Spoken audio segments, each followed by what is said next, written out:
Hello, everyone. Welcome to another edition of Virtual BritTrack at the Dragon Con. My name is Robin the Hat. I am the Assistant Director of the BritTrack. And to my left here, we have the lovely Director of the BritTrack, Caro. Say hi, Caro. Hi, guys. Hi, Caro. And then over here to my right, we have the host of Earth Station Who, Mike Faber. Hi, everybody. Thanks for having us here, and thank you, and hello, Dragon Con. All right, and then down here underneath Mike Faber is Howdy Mike from Earth Station Who. Howdy. All right, and in the window directly underneath me, we have co-host of Earth Station Who, Miss Mary Ogle. Hi, everybody. And then down here in this corner, right down here, we have Mr. Michael Faulkner, the author of the Timestamps Project on Creative Criticality. Hello, everybody. Thanks again for having me.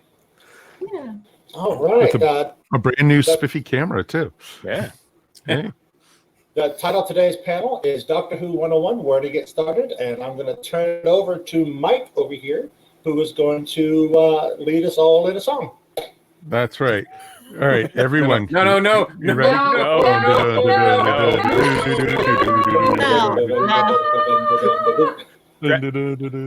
Dragon Con does not need that from me. Come on, everyone knows the words to the Craig Ferguson song, you know. So we're ready for it. So we're going to be talking about Doctor Who 101 and how to get people involved in Doctor Who don't know about Doctor Who.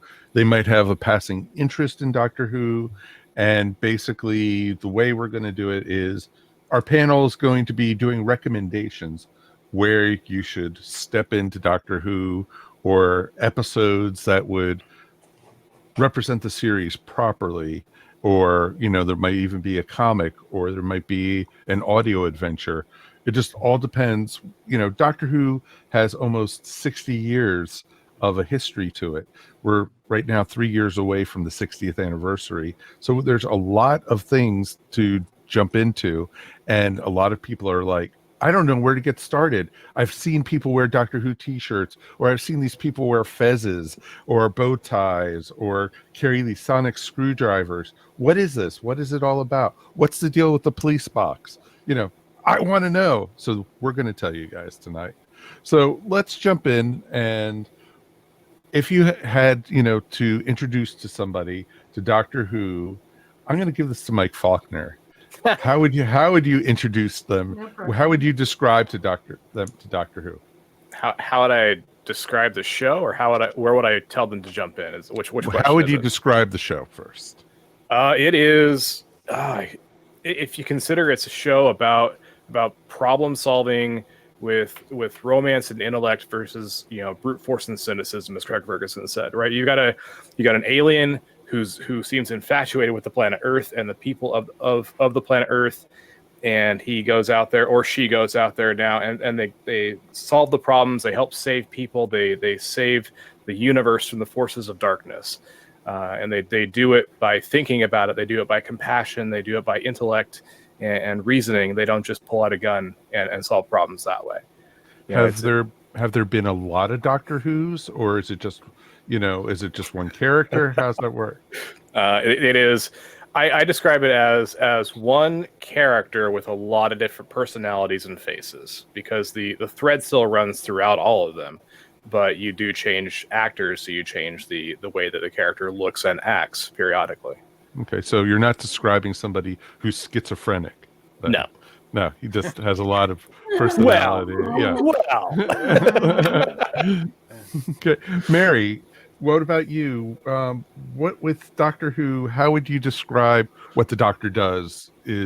How does the Doctor, just fight on Earth or have adventures? What does the episodes usually partake of? Well, first of all, I would call him a trickster figure, and who travels through time, and he can appear in the past and the future on Earth, on other planets and other dimensions. Pretty much anywhere you can think of, he might show up. Okay. And is it usually just the Doctor by himself or herself now? Well, it's actually kind of dangerous for the Doctor to travel alone. Um, he or she knows that they need a companion in order to preserve their compassion and their humanity. Otherwise, they become a little too much of a godlike figure, and they go a bit off the rails and start believing in their own hype and in their own power. So So, it's very important for them to have people that around them that ground them. okay. Mike Gordon, what is regeneration? I've heard a lot of people, talking about that with the show. Well, yeah, and that's a key element to what makes Doctor Who is the fact that the main character regenerates every few years into a relatively a similar person, but with a little bit different personality each time. So there have been, I think, established 13 main actors that have played the Doctor in its run, and counting, right? Yeah, the Doctor belongs to, well, until recently, we've done the Doctor belongs to a race called the Time Lords, and they have the ability to regenerate instead of die. So they just sort of reboot themselves with a different outlook and a slightly different personality. I think the core of the character is usually the same, but with the variation depending on the actor or actress who's playing the character. Okay. Hey, Caro, does the character or the Doctor, do they reboot the show each time the Doctor changes, or does the show just continue on? Well, this show does continue on, except for the fact that the show's been around for over 50 plus years, and there's been various hiatuses in the show. That's why we have a split of what people call the classic series Doctor Who and the new series Doctor Who. So the characters stayed the same. However, because of the split and regenerations that have occurred and new actors playing the Doctor, we have this divide between the classic series and the new series, and gaps in years, and even a movie in between. So Awesome. And hey, Rob, Yes. does the Doctor fly around in a spaceship, or I've seen this blue box or something. It looks like a telephone booth, like Bill and Ted. The Doctor travels around in a time machine from his own planet called a Tardis, which Okay. is an acronym for Time and Relative Dimensions in Space. It is bigger on the inside. The inside dimensions are much, much larger than the outside of the ship. There are several rooms. There's a console room. There's a bathroom that has a pool in it and maybe a library.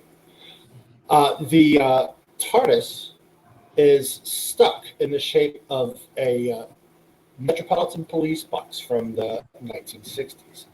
Okay. Most TARDISes have a device called a chameleon circuit, which lets it blend into its local surroundings. But the Doctor's is broken. Okay, awesome. So now that we've got the basics, and does Doctor Who, like you mentioned the companions, is the companions aliens also, or are they from the Doctor Who's planet? What do they call it, Gallifrey? So, Are you me still? You still. They can be aliens. Some of them are from the Doctor's planet, and he's called the Doctor, not Doctor Who. Okay. Some of them have been from the Doctor's planet. Some of them are aliens. Some of them are contemporary. Some of them are robots. And depending on where you read, one of them is a shape-shifting penguin. Another is a giant Tyrannosaurus robot. And one of them is from Australia. No way. That's the craziest one. That's the crazy. You're talking crazy right now. Yeah. You are. So, Mike Gordon, has any of these companions that the Doctor travels with, since they're human, alien, and stuff, do they die? Do they leave the TARDIS? What happens to them? Well, I mean, that's part of the journey, right? Certainly, traveling with the Doctor on the adventures is dangerous. You know, they have a lot of adventures over the course of the 50 some years. Various fates have been put upon a lot of the companions. I don't want to go too heavy on them because I don't want to spoil anything for anybody who's new. But let's just say, don't get too invested. No, it's okay. That's so true. This is so true. And if you So hate you're saying somebody, don't worry. So you're saying Doctor Who is just like Game of Thrones. Yeah. So basically, every couple seasons they have a red wedding. Got it. Okay. Actually, it's not that bad. I mean, I think one of the things that we should mention too is that originally Doctor Who was created as a children's show, right? So, children's program to learn about history as well as science facts, et cetera, et cetera. So it's got that moniker still to an extent, and it pretty much keeps in that tradition, and where I mean, it does get kind of violent. It is, I think, what they would call maybe PG-13 now, but it's not as little kid friendly. But so you're not going to see a lot of like Game of Thrones type activities on Doctor Who. Oh, darn. Okay. Yeah, it's not a show on HBO. Oh, and also it's definitely not the Captain Jack show, Torchwood. Yeah, no, not at all. No, exactly. So that actually leads into my next question, and this is open to all of you now. What was your very first episode of Doctor Who that you started with, and what attracted you to Doctor Who when you first saw it? Let's start with Mike Faulkner. My first episode was Rose, like most people's. It was, the 2005 premiere episode that started off the revival era of the show, with Christopher Eccleston as the Ninth Doctor. The reason I got into it was a lot of my friends at a convention I went to was a Farscape convention in Burbank, and they had looked at me and said, "Hey, we're talking about Farscape a lot, but have you ever seen Doctor Who?" And I said, "Well, I know it exists, and I know that has decades of material behind it. I don't know where to begin." They said, "Well, lucky for you." And there's a revival of it happening. It's now 3 years in. So it was on Netflix at the time. My wife and I came home. We said, let's give it a shot. And we burned through everything Netflix had in a matter of weeks. It was just go right through it. Because it was different than a lot of the sci-fi that we had seen. And it was strange enough too, because you had to get past the, I'm like a Star Wars, Star Trek kind of guy at that point. So it was, getting into, okay, well, what does the British side of the house do with their science fiction? What's the history of these characters? Kind of really investing myself into it. It was kind of a learning curve to go through, but it was so fun that we just kept rolling with it. What made you go back to the old series? That was, once we had completed, I started that in 2014, so it would have been, what is that, like Matt Smith or Peter Capaldi's era. I was like, okay, well, I've experienced all of New Who. Where do I go from here? Well, there's so much they talk about that I don't know anything about, and so I went back and found the pilot, Unearthly Child, and said, let me start here. That's the beginning. Let's go there. And it just snowballed from there. Like, oh, that was pretty good. Oh, the Daleks is really good. Okay, let's see what else this has to offer. And then, of course, I'm a writer, so it turned into a blogging project, and here we are. I got a question for you regarding that, because there's so many people that have joined, with New Who in the last, little over a decade now. And since there was that break between Classic Who and New Who, since you've started with New Who and you've gone back, do you find that rewarding? Do you appreciate New Who even more because of that? Yes, because there is the hurdle of getting into classic science fiction. It doesn't move as quickly, and it builds a lot based on the eras in which it was developed, and you watch the mythology build, and then you get back to New Who again, because the Timestamps project went from the beginning until it keeps rolling, through what's available now. And I'm picking up all these little seeds and stuff they dropped along the way that didn't make any sense the first time through. And it's actually very rewarding to see the character development, to see characters like Sarah Jane Smith come back, and you're like, oh, okay, and now I understand why fans love her so much, and so do I. It's stuff like that just the payoff now is going back to the new series and seeing all the building blocks in place. Of course. What about you, Kara? My first episode was Battlefield with the Seventh Doctor, played by Sylvester McCoy.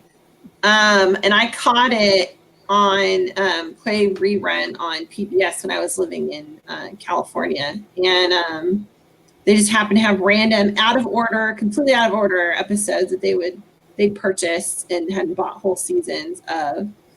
And I was 12, and I thought it was the weirdest episode ever, because it's the Doctor and the science fiction, and then you've also got the element of the Brigadier in unit, which is a whole military aspect of the show that they've thrown in. And then you've got Merlin, them calling Merlin, and you've got Arthurian legend and Mordred and all these characters, because there's a rip in space and time. And I, at the time, had been in school. We had just read Mort to Arthur, and so I'd really gotten Arthurian legend. And so I was like, what am I watching? And so I fell in love with it. But the next weekend when it aired again was Sea Devils episode. Oh, wow. Wow. And with John Pertwee, and the Sea Devils episode has him fighting one of his many mortal enemies, who's also the same species as him, called the Master. And they were fencing and sword fighting, which barely had anything to do with the plot of the episode. But there was an acid lake, a lake made of acid, and then we had sword fighting, and I was just like, what am I watching? And when later on, I was 13, my dad got stationed actually just outside of London, so we were there, living there for a little while, and then I actually got to sit at 12 and 13 and watch things consecutively, because they would, broadcast it. And I just fell in love, with the show as a result of the classic series. So I recommend starting. You had a rough beginning. Yeah. Hold Hold that thought. We're not going to tell where we're going to tell them to start yet. Okay. We'll get to that. That's going to be the. Okay, Rob, what about you? I started watching Doctor Who. It was the summer of '82, and I was taking a bath. It was in this summer break, and my grandmother knocked on the door and said, "Hey, there's this show coming on PBS. It's called Doctor Who. It sounds like a science fiction." And I said, "Ooh, that sounds like something I might be able to watch." Actually, okay, I'm paraphrasing. I probably said, "Okay." But, that sounds more like it, yeah. Yeah. So I got out of the tub and I went to the living room, and it was the 5 Doctors. So talk about confusing. Yes. Oh, yeah. Right. But I loved it. But then that was it until about 6 months later for New Year's. They started with Robot. They started with the first of the Tom Baker series. And I was hooked after that. I begged my great grandmother to crochet me a scarf, a Tom Baker scarf, which I still have almost 35 years later. Wow. That's awesome. That is awesome. Nice. Okay, Mary, what about you? Well, I started watching Doctor Who when it was on, the 4th Doctor was on PBS just constantly when I was a kid. But I don't remember what the first episode was, to be honest. And I wasn't really a fan. It was more my sister who watched it, and I was just there. But I started rewatching from Rose, but it didn't really grab me until The Empty Child, The Doctor Dances. And that episode just is so bonkers. I mean, you've got a creepy child just whose face is morphing into a gas mask. You've got Captain Jack, who's campy and fun and just sort of all over the place. You've got, Rose and the Doctor just riffing off each other in a great way. And it just, the absurdity of it, the comedy of it, the horror of it, I mean, all together and all working together. And I was just like, what is going on? This is the most amazing thing I have ever seen. And that was it. I was hooked. And then I was obsessed with it. Then I had to go back and watch Classic Who, and I fell in love with Patrick Troughton. And, it was, I highly recommend anyone who hasn't watched Patrick Troughton to go back and watch, because I think you'll enjoy. You'll really enjoy those. Exactly. And you'll see a lot of Matt Smith's Doctor in Patrick Troughton, which is pretty awesome. Or the other way around, yes. Yeah, exactly. So awesome. Mikey. Much the same as Mary. And I discovered Doctor Who in the 70s. After that little independent movie Star Wars came out that not a lot of people saw, but I liked it a lot. You were the one, huh? It's your fault. I was really into it, man. I know, crazy, right? So I ate up like everything science fiction, Battlestar Galactica, all that kind of stuff, and they had a Star Wars radio show that aired, an adaptation of Star Wars radio show that aired on what is it? Not NPR, National Public Radio. NPR. Yeah. So NPR did that, and afterwards, they would air new episodes of Hitchhiker's Guide to the Galaxy, which I fell in love with. I absolutely fell in love with Hitchhiker's Guide to the Galaxy, fell in love with all things Douglas Adams, immediately bought all the books. And so that sort of level of humor and science fiction storytelling really excited me. And when I just happened to catch Doctor Who on PBS, because it was airing every weeknight on, I think at 7 or 7:30 on PBS there, I would catch it when I could. It wasn't easy for me. This was before DVR, way before DVRs, even before I had a VCR. So there was a lot I could only catch it. So there was a lot of times where I'd see the cliffhanger, but I'd never know how it was resolved for years, for decades. But I was in love with Tom. I think my first, I can't remember the first story I saw, but I'm pretty sure I was introduced to Tom and Leela first. And I was at the right age where Leela was like, yep, that's got my attention. Yeah, not just for dads. So, and then I fell in love with Sarah Jane as well. And then when Tom left, I tapped out. I was not a big fan of the changeover. I wasn't really too familiar with all the doctors that came before Tom. So I kind of tuned out, and I remained tuned out until the Fox movie, which I really liked, and but I saw a lot of potential there. And when New Who came, I was really ready to just jump on board, and I saw that first episode, Rose, and I've been a huge fan and invested fully in the franchise ever since. That's awesome. That is awesome. My history with Doctor Who is kind of similar to Mike Gordon's. Basically, I grew up outside of Washington, D.C., and being a latchkey kid, my parents were always out of the house. And so, it was a Saturday afternoon, and I was just flipping through cable channels, and we just happened to have WOR from New York.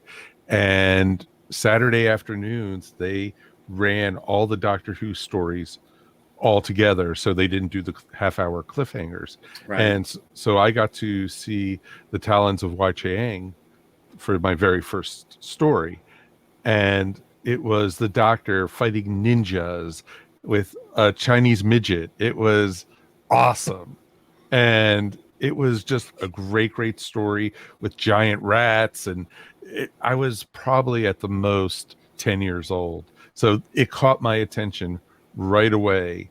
And I drifted off from Doctor Who maybe about a year or two, and then I found out that the local PBS station was showing the half-hour episodes of Doctor Who every weeknight at basically at 11 p.m.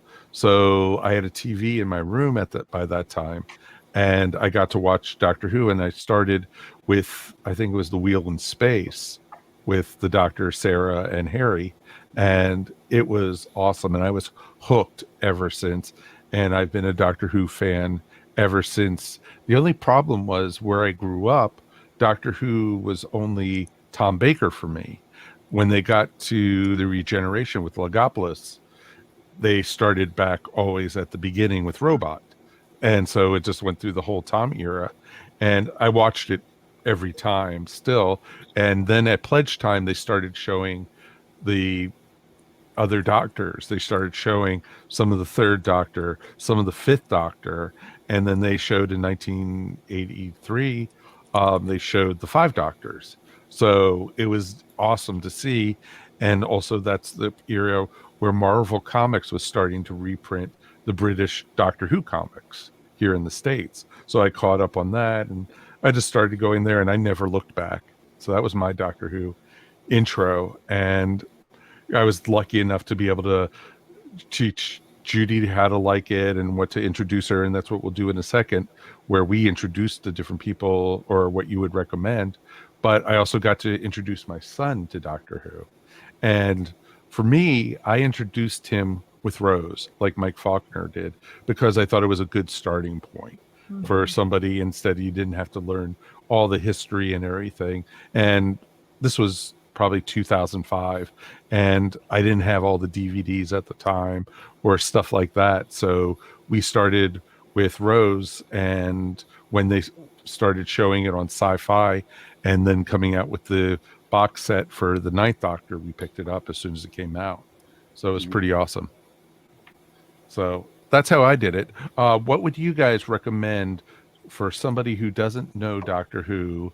You know, we've talked a little bit about the Doctor's history, how you explain the Doctor, but how would you recommend somebody who's never watched the show? Do you recommend starting at the beginning of the new series, at the beginning of the classic series, or is there a certain episode you would recommend for somebody to start watching Doctor Who with? Let's start with Mike Gordon. Well, I would definitely suggest that they start with the first episode of, Pick a Doctor. Certainly it depends on the person, but I think starting, if you're watching, starting your journey with Doctor Who, I think you should start with the first episode of whatever that Doctor's first episode is. Now, you mentioned Rose. I think that's an excellent one because that was when Doctor Who came back after a long time. So that was a great introduction episode. Matt Smith's introduction, I think his first episode is, to me, in my mind, the best first Doctor or first appearance of a Doctor incarnation ever. So that one's a great one to start with. But, like if you go back even further, I do think that at some point, any Doctor Who fan should watch the very first Hartnell episode just to put that like in your geek box, like to have that history, and so you can understand where the character and where the franchise started. Whether you continue from that, it's up to you. And some Doctors are like, look, I tapped out after Tom left, so I get it when people say that, oh, this is not my Doctor, I can't really watch anymore. I get that. So everybody's got a Doctor that really kind of appeals to them. So it's just a matter of finding that one, I think. No, that's really good. I like how you said that. What about you, Mary? Well, for new Who, usually, like Mike said, I usually recommend either Rose or the 11th Hour, kind of depending on the person and what I know about them and what kind of storytelling they like. A lot of people recommend Blink. I don't usually recommend that one because it's a Dr. Light episode and it's not real. It's a great, fantastic, amazing episode, but it's not really representative of Doctor Who. Sure. For classic Who, I often recommend Spearhead from Space, which is the first Third Doctor episode. And It's in color. It's the first color Doctor Who, actually. Yeah. And it's just a great episode, and Pertwee's really great in it, and it's got a lot of comic elements that are really fun. And a lot of times, if people are interested in Troughton, I'll recommend Tomb of the Cybermen, because it's just such a great episode, and Troughton's just so good in it. That might have been the first one I saw him in too, and that is a good one.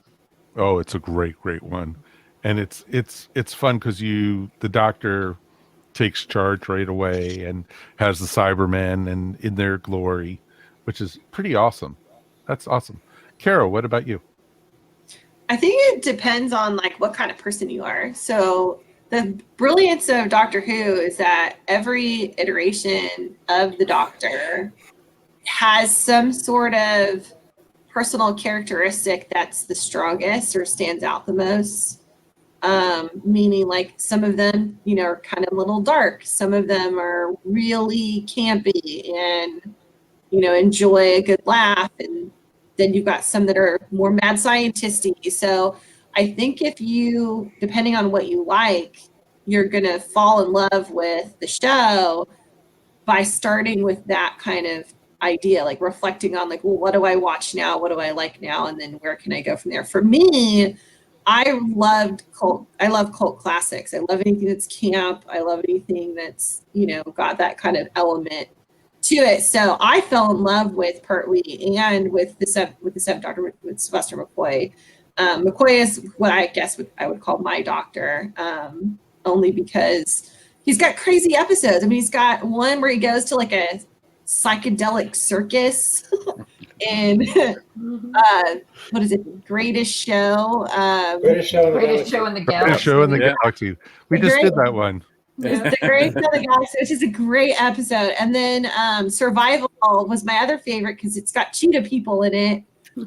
And so you've got crazy clownish like things going on in one episode. You've got, Merlin in another episode, and then you got a Merlin element again, and bringing back Morgana, and you got just it's all over the place. And then Pertwee, with Pertwee, I think he's one of the best episodes for me is Sea Devils because how crazy it is. But if you want to get to know the Doctor, getting to know the arch enemy of the Doctor, the Master, and starting off with Terror of the Autons is, I think, really you get introduced to the Master in a really great way. And I think that it, some people have akin Doctor Who to the Sherlock Holmes archetype.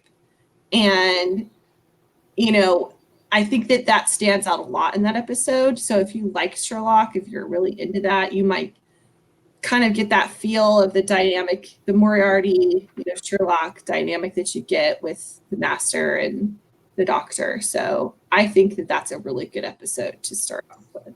That's awesome. Mr. Faulkner. Oh, we've said so many good ones that were on the tip of my tongue. I will go back to Robot for Series 12. It's the Fourth Doctor's introduction. It's a Regeneration episode, so you got a fresh new character. That episode is packed to the gills with humor.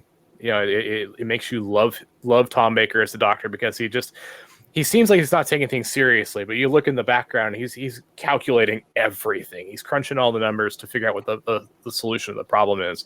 The monster is just a giant robot. It's a giant robot that's brought about by scientifically based Nazis. It's kind of weird. And he as you do. Well, as we like to say, because Doctor Who. Right. But it's also got Sarah Jane Smith in there, who's one of my favorite companions. The Doctor has his trademark scarf he introduced in that episode, which he uses as both a weapon and a scientific instrument. And then from there, what if you like what you see in Robot, that's when you stick around for the rest of Series 12, where you go into the Ark in Space, Sontaran Experiment, Genesis of the Daleks, and Revenge of the Cybermen. And you get a whole smorgasbord of what Doctor Who is in a series of like 5 or 6 stories. And it just, that is like the introduction, 101 to the Fourth Doctor and to what Doctor Who really is. Yeah. At least for me. Cool. Rob. Well, for new people who've never seen Doctor Who, I Never really seen would- Doctor Who at all. Never They've seen. I been walking really would- around. They've been walking around Dragon Con. They've been seeing people wearing the scarves. They've been seeing these salt and pepper shakers with stalks coming out of it at the con. Are these those people with- anime? Exactly. Or people with spaghetti, down and, all this kind of stuff. What would you tell these people? How would you get them to watch Doctor Who? I would tell them to start with Rose, the first episode of the new series. It was specifically written for people who had not seen Doctor Who, to introduce them to the basic concepts. He's an alien. He travels in time and space. His spaceship is bigger on the inside. And he fights the bad guys. Plus, it also introduced a new concept that he is not perfect, which is something that we always got, that we know as fans, but he's not perfect. And then in the next episode, it introduces the fact that he's the last of his people. He's the last Time Lord. And that is a revelation that echoes both forward in the series and backward into the classic series. Now, once you get involved, I would recommend going to watch City of Death, Fourth Doctor, second Romana episode, and it's perfect, classic Doctor Who. It's the first episode to be shot on location in another country, shot in Paris, and it has great supporting characters, has a great bad guy in Julian Glover. It has just great pacing, great writing. It was written by Douglas Adams, and it has great cameos, including John Cleese from Monty Python. Very true. Very, very true. That's awesome. I'm going to have to agree with everything everyone here said. So go watch those, folks. But no, seriously, for people who have never seen Doctor Who before, try to find where it's streaming. It's been changing locations a lot lately where you could see Doctor Who. New series is now on HBO Max. And it's no longer on Amazon or on Netflix. So it's living only on HBO Max. So it's a little more difficult. And classic series, there's lots of ways to see the classic series, but mostly BritBox is a great way if you get a chance to see it. As far as streaming, they split it up. So that's kind of unfortunate, but I guess it is what it is, right? Right. Oh, exactly. And that's the cool thing about it too, is there's you could also, I know if you're into streaming and such, you could also have Pluto TV actually has a Doctor Who channel that, that they stream old series Doctor Who 24 hours a day as one of their channels, which is awesome. They put the commercials in at the worst spots though. They totally do. So yeah, it was never meant to have commercials in it anyway. Well, it was like BBC America, I know. It's like, because, and if you're ever going to get new Doctor Who, basically what, you'll be able to see it on BBC America if you're here in the United States, or there's also Space in Canada. There's also BBC in the UK. So there's lots of different places to see it.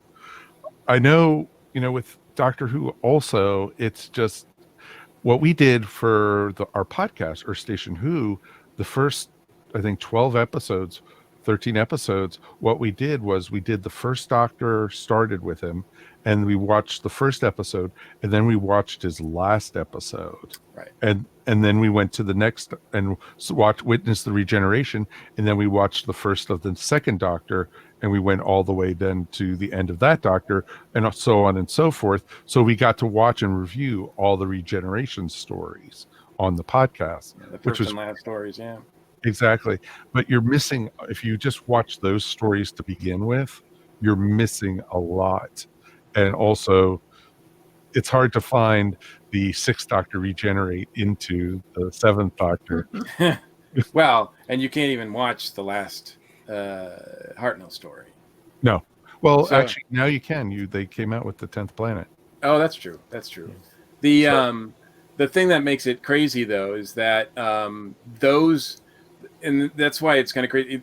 Because even though we're recommending start with those, with the first Doctor, the first appearance of the first Doctor stories, those aren't the best episodes. So, like, not to say that they're the worst, but like, if all of us here named our favorite episodes, I bet very few of them would actually be first Doctor, like their first appearances. So yeah, if you just know when you start, stay with it, because if you invest in it, it will pay off. Yeah, Exactly. big time. Because a lot of the times when you see the Doctor regenerate, the actor isn't all new in this role, doesn't have it's set yet. Even though a lot of times when they do the production, they film the stories with the Doctor, so the actor can get more comfortable a couple stories in, and so you'll see, like, and with Peter Davison, I know they filmed a couple episodes storylines in, and you'll see that his hair is actually longer in the Regeneration story that he did with Castrovalva than it was later in. And so it's interesting to see. Like Mike said, my favorite Regeneration story is the 11th Hour with Matt Smith taking over as the 11th Doctor. So Because that one was a brand new TARDIS, a brand new Doctor, a brand new companion, and a brand new showrunner starting. You also had that with the Ninth Doctor, but this was an established series, as in the new series, and it was right off all the way through. It's a lot of fun, and the character shows you this is what you're going to get. This is not the same Doctor you had previously. And even more so than other Doctors, because it takes a couple storylines for the Doctor to cook. You find that especially in the old series too. Yeah. Especially with the Sixth Doctor. You do not start your journey with the twin dilemma. Yeah, No. really. because you'll set it down and not come back. No, you won't want to come back to Doctor Who if you do that. And the arc, it's sad to say that too, because the arc of the Sixth Doctor, I see what they tried to do, but they miscalculated when they started it, and that's a hard spot to start in.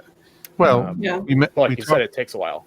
We talked about that last night in Facts We Didn't Know About Doctor Who, that the Sixth Doctor was a Doctor of Regeneration gone wrong, right? And because they were running into a lot of political stuff, a lot of rating stuff, and Doctor Who actually went on hiatus after one of Colin's seasons. And what they were supposed to do is the Doctor was going to be evolving and finalizing into a final form, and they were never able to get to that. That's why there is something out there called Exactly. But there is something out there called Big Finish, which is Doctor Who audios. We haven't even talked about that tonight. No. And I wouldn't start with those. No, but there are some great ones. And the Sixth Doctor is great in the Big Finish. Absolutely. Yeah. That's a whole nother panel for Dragon Con for the BritTrack, which you can find on our social media on the weekend of the convention. So exactly. So it is pretty cool. So I think we're having a blast talking about Doctor Who, and I don't want to tell people what to stay away from, because there's plenty to stay away from. Well, I think that's a good point too. And I think, look, I know a lot of people get, especially modern audiences, don't feel like they want to go back because, well, some of them are in black and white, and sometimes that's something that counts against them, right? Particularly as good as I love Troughton as well, the Second Doctor, but it's kind of unfortunate that in the First Doctor and the Second Doctor, a lot of their stories are missing still. Right. So you're not going to get you're going to watch it and things are going to happen from story to story. Companions are going to leave, and you're not going to know why some of them left, who the new people are, and it's just it's kind of rough actually. The Doctors will kind of hold you along, but it's kind of rough. And certainly, throughout most of the 70s and 80s, the effects now look like, ridiculous. So it is difficult for modern viewers to find, to overcome those in order to watch them, which is unfortunate because the performances are usually really good. Well, Well, it's really like once you get into it and you get into these episodes where you get so hooked into the character. I mean, the show is gut-wrenching at various different points because of how attached you get. And I know for me, when I, went back and have rewatched it as I've gotten older, the Green Death with John Pertwee, when Joe departs, That's you hard. get to see the doctor. I mean, it's amazing acting by John Pertwee in the episode, and you get to see him really upset in a unique kind of way, for like the first time. I mean, you've seen him grumpy and angry and conflicted in the first and second Doctor, but to see that episode is just gut wrenching. It's like if you're a new series fan and when Donna Noble, she leaves in the end of time and her storyline, everything that happens with her, go back and watch that episode and you get the same kind of feeling. So I think that's the uniqueness of the show, is that there's something in it for everybody. So if you like to cry, you're going to have episodes you're going to like. If you like to laugh, there's going to be episodes you're going to like. If you like the camp, it's going to have literally anything that you can think of, depending on where you start. And don't forget the scary moments, because it's got scary. Oh, yeah. So Especially. Well, and that's one of the great things, if you could get to watch the old series, each episode used to end in a cliffhanger. Yeah. A lot of times. And especially like the older ones, a lot of the series, when they were done the storyline, they went into the next storyline as a cliffhanger. And a lot of times, they gave hints of what was to come and everything. Like a lot of like Tom Baker stories. How will Sarah Jane get out of this one? Or stuff like that. And that was always great. And that's what I appreciated watching it in the half-hour formats, because you had that. And there was parts of the new series, especially like the Capaldi era, where every part of that season was a two-parter, and you got the cliffhangers and stuff, which was awesome.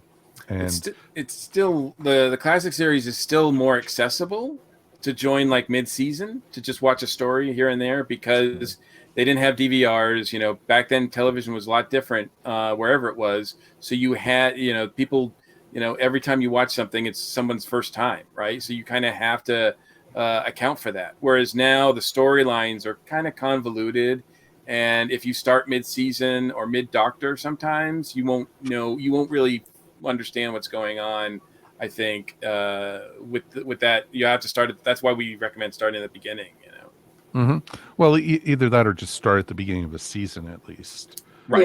Yeah. For the new, especially the new series, because they have continuing storylines through what's going on. And the classic series, as long as you started at the beginning of that story, you're fine. Yeah. Right. You were fine. And so it was pretty awesome when you had that kind of stuff. And Doctor Who is great that there's multiple points where you could jump in, and you don't need to know the history of the villains, or, oh, wait, this is the villain who started his big plan back in episode 2 of season 3, stuff like that, There's one-off episodes here and there that are just like by themselves are just amazing. Like, oh yeah, like Smile and Midnight. Those are really, really great episodes. Girl in the Fireplace. Yeah. Just stay away from the episode with the Absorb-A-Lot. You'll be fine. It'll be okay. I didn't like Midnight myself. Really? I liked it. I think it's a hit or miss. Oh, I thought Midnight was amazing. Midnight could be actually made into a play, which would have been awesome. Yes. It would have been great to do. Also, if you get a chance, Girl in the Fireplace. Oh yes. You'll be in tears. You'll be in tears by the end of that one. But the core of Doctor Who is change. And that's the great thing about it. And I think one of the reasons why people love it so much is if you don't like an episode, the next one's going to be completely different. Oh, exactly. You're always going to be able to find something to love about it.